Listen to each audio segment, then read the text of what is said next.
E a Bíblia diz que assim como a água que é derramada, ela não evapora de volta, sem antes ter feito brotar a relva, sem antes ter feito flores nascerem, sem ter regado a terra para que nasçam árvores que deem frutos, que mate a sede da gente, que mate a sede dos animais.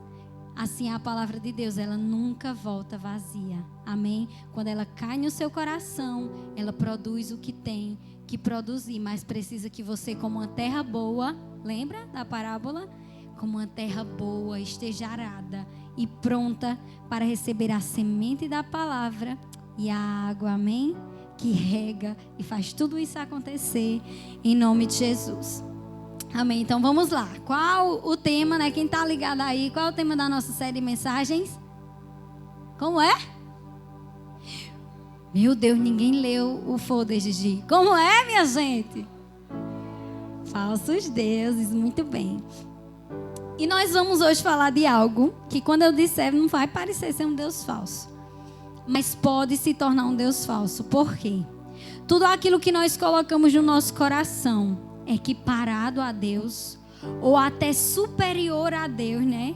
Isso se torna um Deus na nossa vida. E conforme essas mensagens forem sendo desenroladas, vocês vão perceber que tem coisas que a gente não percebe que é um Deus falso até que a gente seja provado e a gente perceba que era um Deus falso, porque rapidamente tomou o lugar de Deus na nossa vida. E não é às vezes no cotidiano que a gente percebe, é na hora da dificuldade, é na hora que Deus prova o nosso coração. E eu espero que você fique ligado aí nessa mensagem. Então vamos lá. Abra aí na sua Bíblia, em Mateus 22, do 37 ao 38.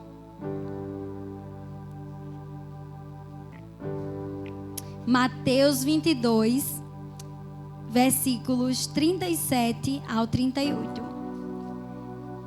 Diz assim: asseverou-lhe Jesus. Vamos ler a partir do 36. Mestre, qual é o maior mandamento da lei? 37. Asseverou-lhe Jesus: amarás o Senhor teu Deus de todo o teu coração, de toda a tua alma e com toda a tua inteligência. Esse é o primeiro e maior dos mandamentos. Pode se sentar.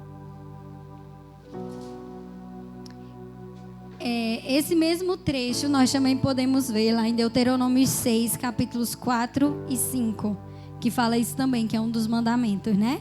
Amarás ao Senhor teu Deus de todo o teu coração, de toda a tua alma e com toda a sua inteligência. E aqui no Novo Testamento Jesus vem dizer que ele é o primeiro e o maior dos mandamentos. Amém? Então o que é que o trecho diz? Amarás ao Senhor teu Deus. Vamos analisar esse trecho da palavra. De todo o teu coração, de toda a tua alma e com toda a sua inteligência. E eu quero começar aqui pela palavra amar. Amar. Amor, como nós sabemos, amor é um substantivo. Mas amar, não. Amar é o quê? Amar é o quê? Verbo. Amar é verbo. Então, amar significa uma ação, né? Todo mundo sabe que estudou português, que o verbo é uma ação.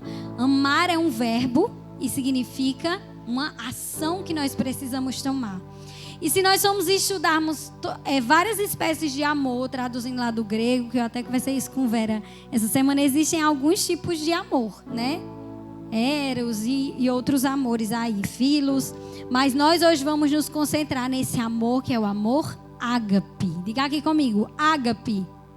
Você já deve ter visto a pastora repetir várias vezes essa palavra ágape, né? Ela sempre diz, essa é uma noite ágape, uma noite de amor cristão, né? Ágape significa amor cristão. Sabe que amor é esse? O amor incondicional. Na palavra, esse amor é tratado como o nosso amor por Deus, o nosso amor pelo próximo e o nosso amor e o amor de Deus por nós. Por que esse amor ágape? Ele é um amor intencional. Ele é um amor que você decide amar. É um amor que ama incondicionalmente. É um amor que, independente das circunstâncias, vai continuar amando.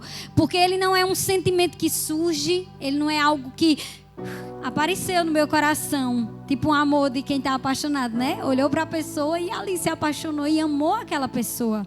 Não é esse amor, é um amor que você decide ter. É um amor intencional. E a gente vai ver aqui que quando a Bíblia diz: amará o Senhor teu Deus de todo o teu coração. Se a gente for analisar na Bíblia, quantos versículos você lembra que fala em coração? Que o nosso coração é enganoso, que do nosso coração procedem as entradas e saídas da nossa vida, não é assim? Conservando puro o nosso coração. Quantas coisas. Dá, meu Deus, um espírito reto, né? Aquele trecho de Davi dizia: coloque em mim um coração, que o meditar do meu coração seja agradável a ti. São tantos que falam sobre coração que eu nem lembro de todos agora, mas são muitos, né? A boca fala do que o coração está cheio.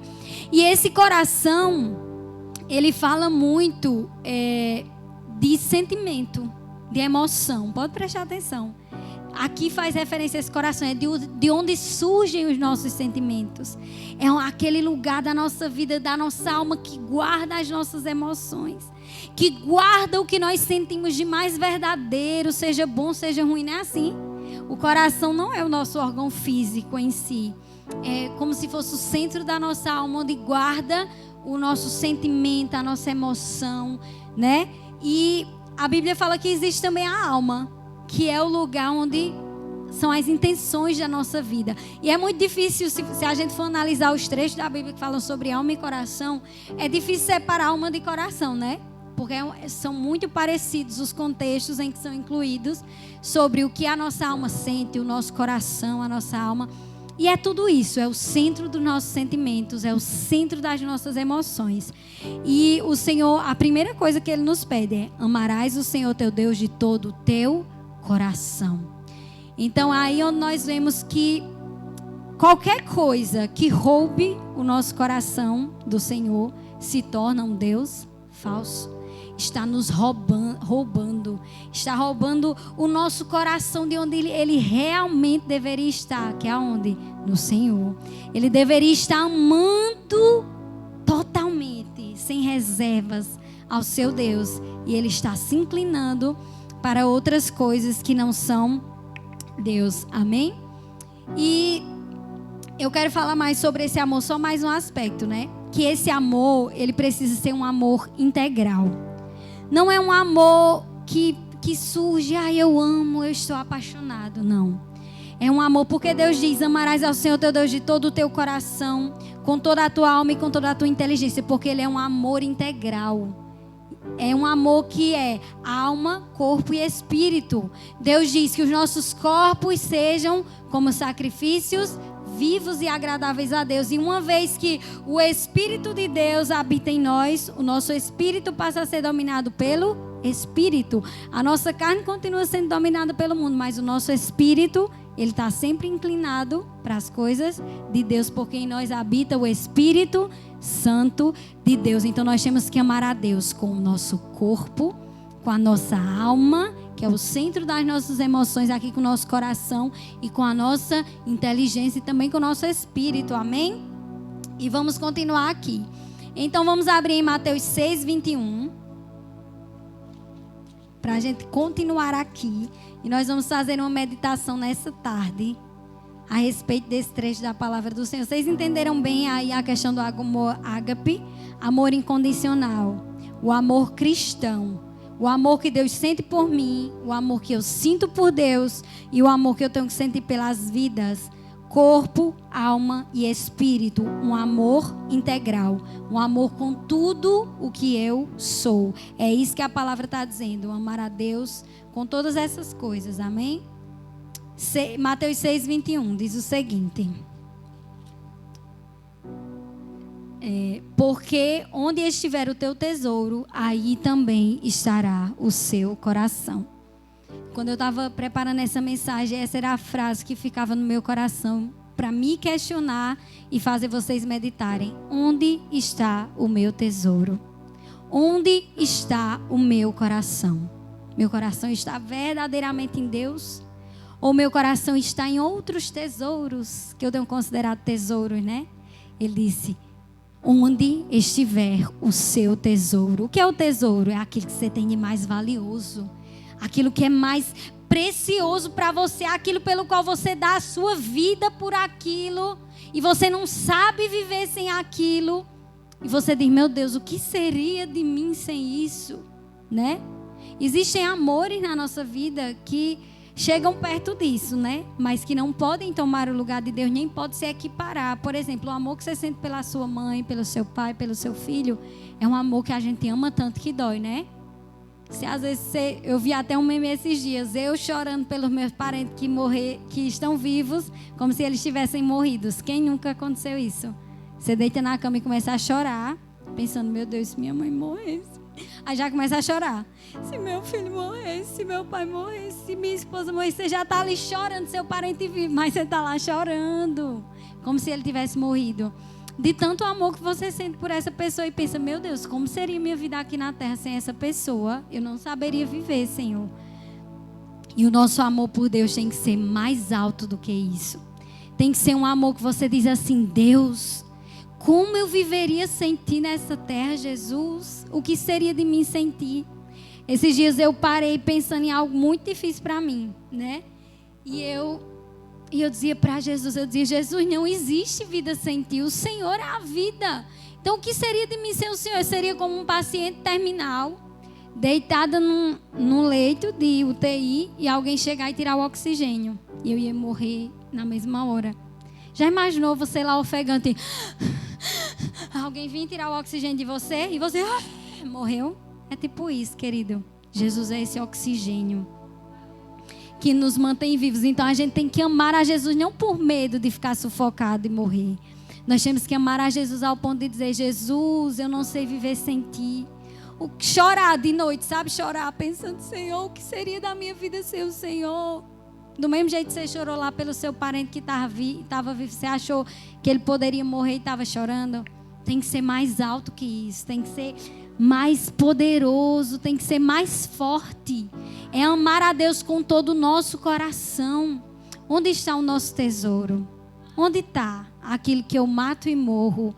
Aquilo que eu faço o que for preciso, mas não largo esse amor, mas não largo isso na minha vida de jeito nenhum.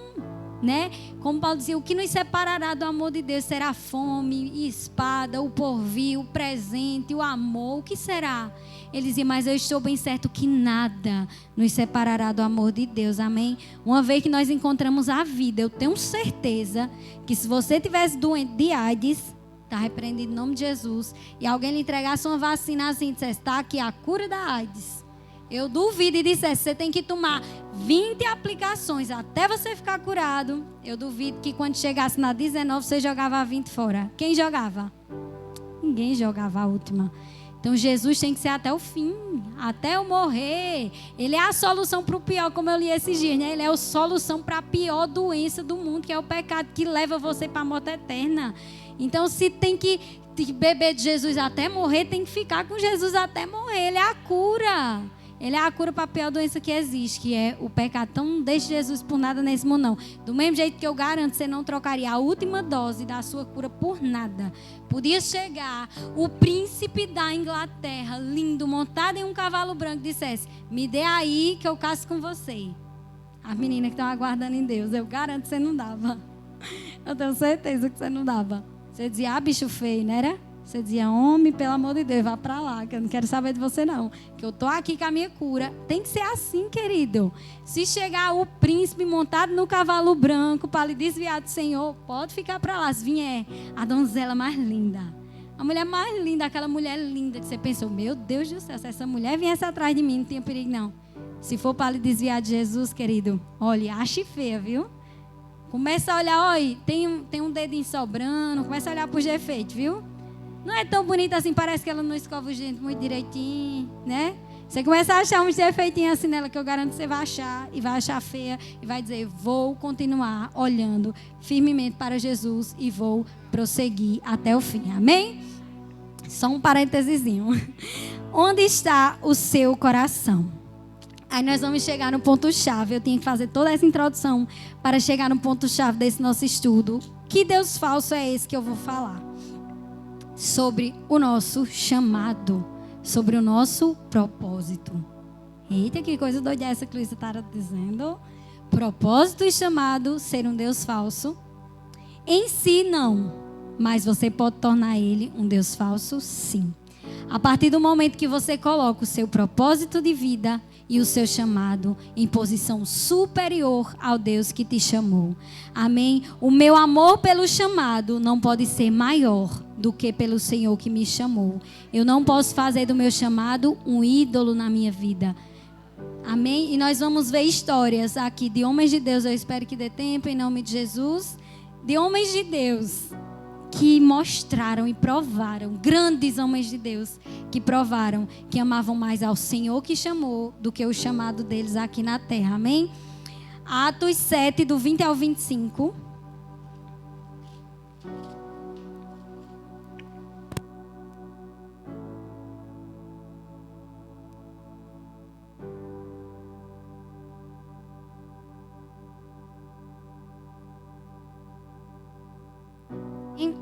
Atos 7, 20 ao 25, diz assim: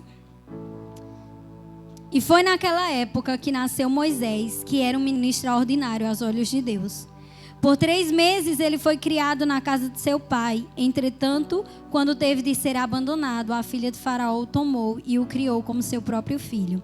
E assim Moisés foi educado em toda a sabedoria dos egípcios e tornou-se um homem poderoso em palavras e obras. Quando completou 40 anos, Moisés decidiu visitar seus irmãos israelitas. Ao presenciar um deles sendo maltratado por um egípcio, saiu em defesa da vítima e vingou-se, matando o egípcio. Moisés pensou que seus irmãos entenderiam que Deus o estava dirigindo para libertá-los, mas eles não compreenderam. Eu fui ler aqui em Atos porque tem uma versão bem resumida da história de Moisés. Todo mundo conhece a história de Moisés, eu acho que a maioria. Moisés foi criado no palácio do rei e um dia entendeu, aqui foi o momento que Moisés entendeu qual era o seu chamado, né? Ele foi visitar os seus irmãos israelitas e ali viu um deles sendo maltratados e foi lá e matou o egípcio. E ali foi quando Moisés despertou e entendeu que Deus o havia chamado para ser o libertador do povo de Israel. Só que como nós sabemos, passou os 40 anos, mais 40 anos, né? E Moisés só foi começar ali a exercer o seu chamado por volta de 80 anos. Então Moisés entendeu o seu chamado nesse trecho aqui da palavra do Senhor. E nós vamos ler aqui a partir do versículo 37.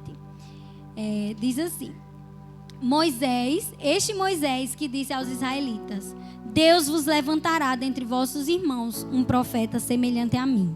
Moisés esteve na congregação no deserto, com o anjo que lhe falava no Monte Sinai, e com os antepassados, e recebeu palavras vivas, assim de nos serem transmitidas. Todavia, nossos antepassados, prestem atenção nesse versículo. Todavia, nossos antepassados se recusaram a obedecer a Moisés. Antes, o rejeitaram e em seus corações retrocederam ao Egito. Olha que coisa forte. O povo de Deus estava ali no deserto. Moisés, o homem de Deus, foi levantado, entendeu o seu chamado, libertou ali o povo, levou o povo para o deserto. Deus falou ali com o povo. Lá quando Moisés subia no monte, o monte ficava em chamas, as pessoas ouviam o estrondo da voz de Deus e temiam, não era assim? Que nada podia encostar ali no monte quando Moisés estava com Deus, porque senão o que encostasse morria e o povo ficava temendo. Deus está no nosso meio, Deus está falando, e Moisés subiu. Quando Moisés subiu lá para o monte, o que é que o povo fez? Começou a pensar: Deus nos abandonou e Moisés também. Eles ficaram pensando: Moisés subiu para o monte, não volta mais não, pronto, não existe mais Deus, Deus abandonou a gente, então trate logo aí Arão de fazer um Deus para a gente. O que é que o povo fez? O coração do povo, diz o trecho da palavra do Senhor, retrocedeu ao Egito. Olha que coisa perigosa, né? O povo não entendeu. E o que é que o povo fez? Retrocedeu para o Egito e mandou fazer o quê? Um Deus. Mas você acredita que na nossa vida às vezes acontece muito isso? Eu até peguei esse trechinho que foge um pouquinho, mas não ofende não, né? Porque a gente é assim mesmo. Mas para lembrar vocês de algo. Quando Moisés subiu, o povo achou que Deus consumiu Moisés lá mesmo, ficou por lá mesmo, morreu, faça logo um Deus aqui que nos livre. O povo, quando começou a não ver o que Deus estava fazendo, o povo pensou: vamos voltar para o Egito e construir um Deus para a gente, igual a gente tinha lá, que pelo menos a gente estava vendo, né, o Deus, e a gente tinha a quem orar, a gente tinha a quem falar. E preste atenção se na vida da gente às vezes não é desse jeito. Quando a gente começa a não ver o agir de Deus, a gente se desespera logo. Vou arrumar uma namorada no mundo. Vou arrumar um namorado no mundo porque está muito difícil, Senhor. O Senhor desapareceu, não aparece uma. Ou então, está ali orando, pedindo algo a Deus, aí diz, Deus, vou agora atrás de algo. Eu já orei demais. O Senhor não me responde, vou fazer do meu jeito, Senhor. Quero mais saber da tua resposta. Quero mais saber o que o Senhor está dizendo. Vou fazer do meu jeito, porque parece que o Senhor não fala mais, se esqueceu de mim. E vou fazer do meu jeito, né? Vou fazer aquilo do jeito que eu quero, como eu quero. E coloco o nosso coração em outro lugar. Porque Deus parece que desapareceu. Parece que Deus não fala comigo. Parece que Deus não está agindo. E logo o nosso coração se volta contra Deus e nós fazemos deuses falsos no lugar de Deus. Amém? Só meio que um parêntese aqui, mas vocês vão entender o restante, certo? E aqui nós entendemos o chamado de Moisés, como Moisés foi chamado, né? No meio do povo, Deus levantou, ele entendeu o seu chamado. E agora nós vamos compreender em que momento, como eu acabei de falar. Nós muitas vezes reconhecemos que algo é um Deus falso na nossa vida, né, Francimar? Não é na hora que eu estou na igreja louvando a Deus. Não é quando eu estou envolvido nas coisas do Senhor e tudo está dando certo. Não é quando eu vejo Deus agir em tudo, né? E eu estou vendo Deus agir, é na hora que nós somos provados. É aí onde a gente mostra onde está o nosso coração. Todos nós sabemos que aquele povo que foi tirado lá do Egito foi provado durante 40 anos. E quantos conseguiram entrar na terra prometida? Josué e Caleb, né? Daquela geração. Porque o coração deles foi provado, mas infelizmente eles foram reprovados. Então a gente mostra que o nosso coração está verdadeiramente em Deus. Nós estamos amando a Deus de todo o coração, de toda a alma, de todo entendimento. Não é na hora que tudo está bem, que tudo está acontecendo, que às vezes o nosso coraçãozinho já está longe de Deus, já está em outra coisa, ou está idolatrando essa outra coisa, mas a gente nem percebe, né? Porque Deus continua fazendo, Deus está agindo. Mas e quando vem a prova? É aí onde a gente mostra onde realmente o nosso coração está. Então vamos lá. Deuteronômio 34, continuando sobre Moisés, certo?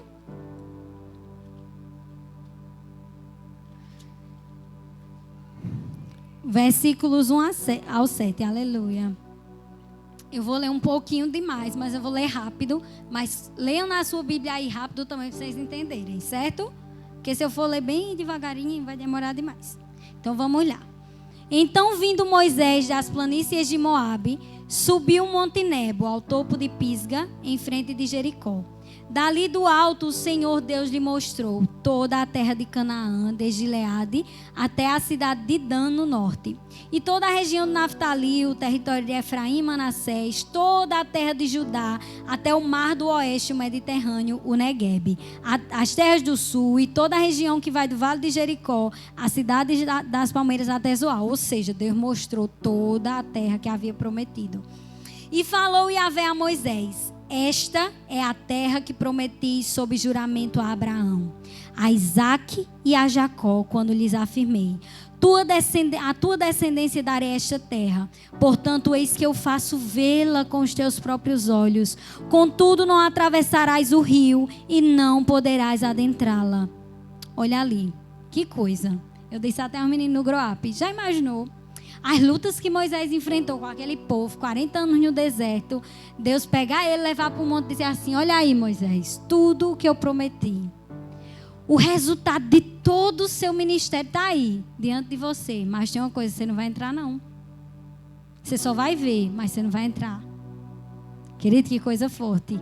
É o resultado do seu trabalho que você não vai receber. É o prêmio final de todo o seu trabalho que você não vai receber. Você vai ver, Moisés, mas você não vai entrar não. Porque Moisés já sabia, tinha sido desobediente a Deus lá nas águas, né? Quando Deus mandou ele falar a rocha e ele feriu a rocha. Mas era algo tão simples, não era? Eu fiquei pensando, Moisés, quantas vezes Moisés intercedeu pelo povo? Senhor, tenha misericórdia desse povo, tenha misericórdia desse povo, não era assim? Porque Moisés não indagou: Senhor, foi tão pequeno aquilo que eu fiz, o Senhor é um Deus tão misericordioso. Me perdoe, Deus. E por que ele não ficou? Meu Deus do céu, trabalhei tanto, aguentei aquele povo, aqueles anos todinhos, me maltratando, me pedindo carne, me pedindo água, me pedindo pão. E eu ia lá e rogava a Deus: Senhor, mande pão para esse povo. E aguentou tudo isso. E ele dizia: Deus, como pode? Eu aguentei tudo isso por amor a ti 40 anos, Senhor. E o Senhor não vai deixar eu entrar na terra prometida só por causa daquilo que eu fiz, Senhor. O Senhor não acha que isso é duro demais, não? Eu fiquei pensando, né? Minha pequenez. Isso aí é o que estou pensando, que Moisés poderia ter feito, mas ele não fez. Amém? Olha o que é que Moisés fez, que coisa linda. Ele disse assim: sendo assim que ele fez, não, né? Que aí vai dizer um monte de coisa que ele fez lá no livro de Deuteronômio antes, né? Ou é no livro de Números, eu acho. É no livro de Números. Vai dizer que lá ele abençoou o povo, que ele mandou ali Josué assumir o povo e deu autoridade ali a Josué. São muitas coisas lindas que ele fez depois disso, mas aqui já é o final, certo? É a parte onde ele vai morrer. Mas olha o que é que acontece com Moisés. Será que ele era especial para Deus ou não? Sendo assim, Moisés, o servo do Senhor, morreu ali em Moabe, como Yahvé ordenara. Deus mesmo o sepultou em Moabe, num vale que fica em frente à cidade de Belpeor. E até esses dias ninguém sabe onde está a sua sepultura. Deus sepultou Moisés. Será que Moisés era especial para Deus? E de versículo 10 diz assim: em Israel, todavia, nunca mais se levantou um profeta, como Moisés, com quem Yahvé houvesse dialogado face a face. Olha que coisa linda. Moisés não questionou a Deus. Sabe por quê? Moisés sabia o Deus ao qual ele servia. O amor de Deus estava em Deus. O amor de Moisés estava em Deus, não estava no que Deus ia dar para ele.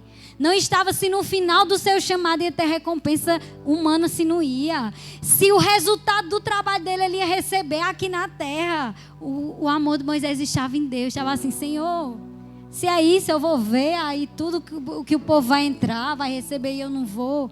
Amém, Senhor. Eu quero saber que eu vou morar aí no céu contigo. Eu quero saber que vai ser a eternidade. Eu e meu amado, com quem eu falava face a face para sempre. Amém? Nós vamos ver outros homens de Deus aqui bem rápido. Davi, 2 Samuel, para que a gente entenda bem isso, que o nosso chamado não pode, o amor pelo nosso chamado não pode ser maior do que aquilo que Deus é para nós. O nosso amor por Deus tem que ser superior a qualquer outra coisa. Amém? 2 Samuel 7. Não vai dar para eu ler tudo aqui, certo? Mas eu vou falar a respeito e vou ler apenas alguns trechinhos para vocês entenderem. Diz assim: então certo dia, Davi comentou com o profeta Natan: vê, a partir do versículo 2 eu estou lendo, viu? 2 Samuel 7, 2. Vê, eu estou habitando numa grande casa de fino cedro, enquanto a arca de Deus permanece numa simples tenda. Eu fiquei maravilhada com esse trecho, preste atenção. Ao que Natan respondeu ao rei: vai e faze o que o teu coração manda, porquanto Yahvé é contigo. Natan era um homem de Deus ou não? Natan era um homem de Deus ou não? Era? Lembra lá no pecado de Batseba, que ele foi lá e contou aquela parábola todinha, Deus falava com ele, que coisa linda. Aí Davi diz: Natan, vem cá, eu quero construir uma casa para o Senhor. E o profeta diz assim: e vá, e que o Senhor é contigo. Davi, né, deve ter se enchido de ânimo. Eita, que beleza, o Senhor é comigo, eu vou fazer. Quando Natan chega em casa, olha o que é que acontece. Imagine, você diz: eu quero fazer algo. Eu percebo que eu tenho um propósito, tenho um chamado para fazer isso.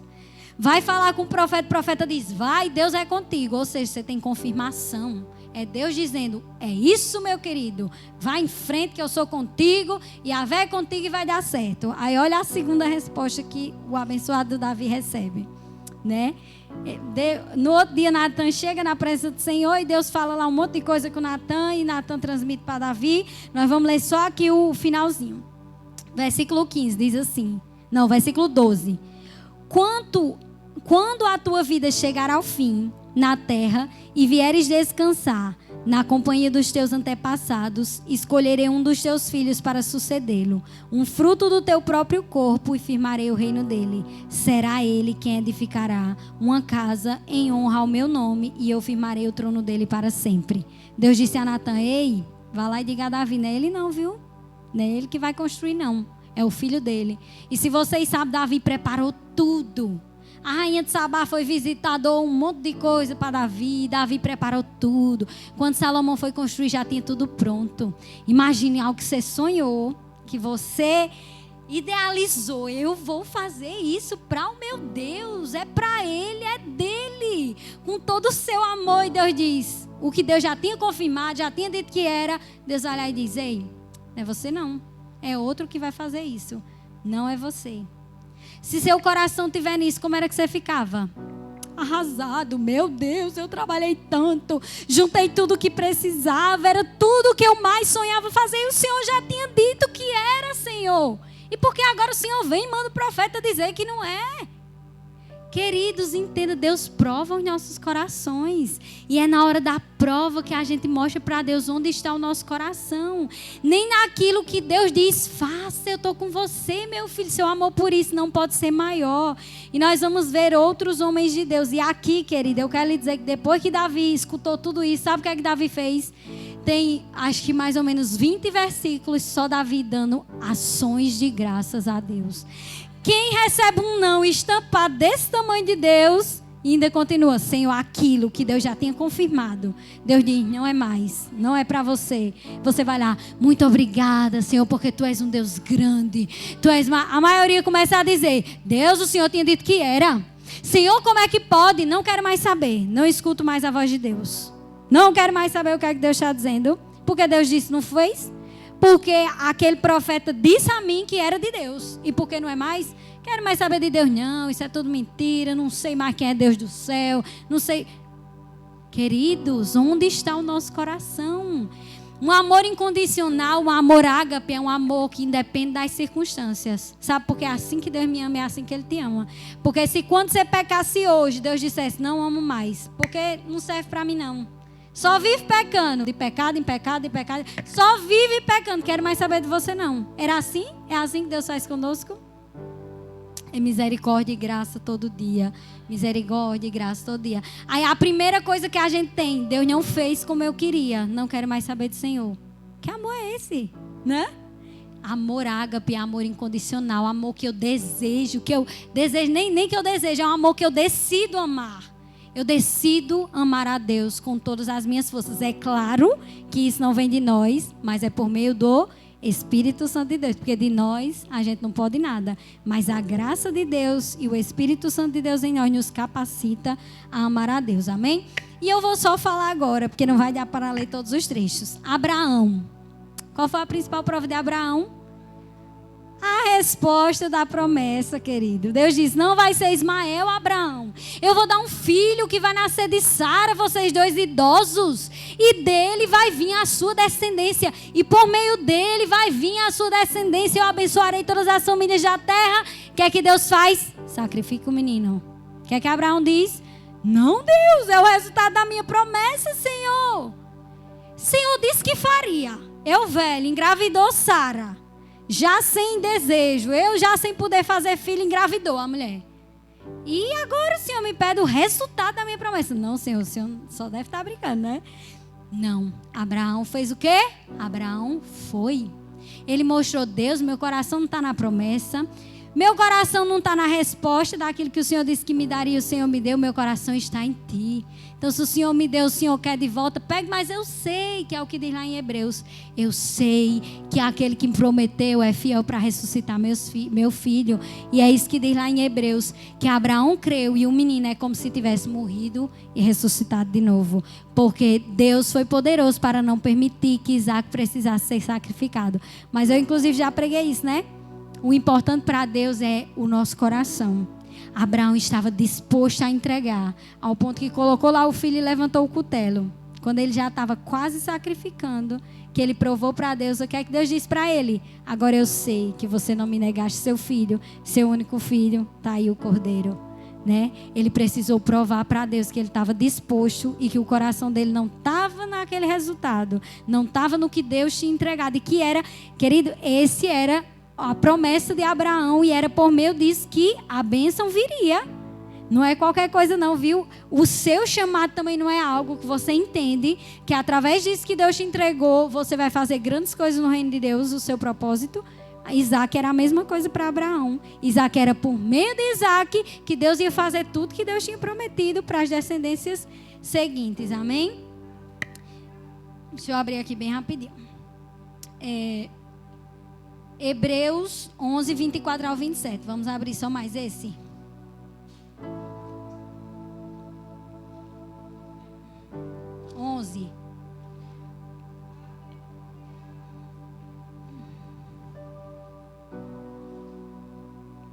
Não, vamos ler o versículo 13 ao 14, amém?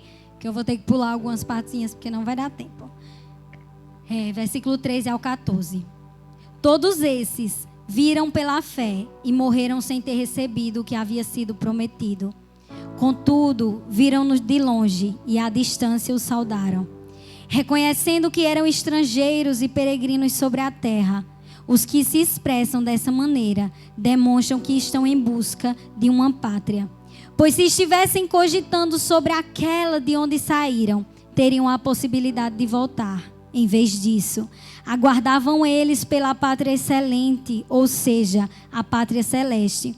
Por esse motivo, Deus não se constrange de ser conhecido como Deus deles, mas lhes preparou uma cidade. Olha que coisa linda. Deus dizia sempre, né? Eu sou o Deus de Abraão, de Isaac e de Jacó. Deus não se envergonhava de dizer que era o Deus daqueles servos que tinham provado que o coração deles realmente estava em Deus e que eles amavam a Deus sobre todas as coisas. E o último trecho, nós vamos falar aqui sobre Jesus. Jesus é sempre o maior exemplo de todos. Ele é o unigênito de Deus. Ele é aquele que veio, né, para morrer pelos nossos pecados. E a Bíblia fala que Jesus, versículo 2, olhando... Não, vamos ler do 1. Portanto, também nós... capítulo 12 de Hebreus. Só pular uma folhinha. Portanto, também nós consideramos que estamos rodeados por tão grande nuvem de testemunhas. Sabe quem são essas testemunhas, queridos? Imagine que lá no céu tem um monte de santo que morreu pelo Evangelho. Testemunha aqui diz respeito também a pessoas que morrem por amor ao Evangelho. As testemunhas fiéis. Testemunha quer dizer respeito a quem se sacrificou para que o Evangelho fosse anunciado. No céu existe uma nuvem de testemunha. Quem são? Abraão, Isaac, Jacó, Estevão, que foi apedrejado, e quantos outros, né? Estão lá no céu. Os santos de Deus que morreram por amor a Deus e tantos outros que permaneceram firmes até o fim.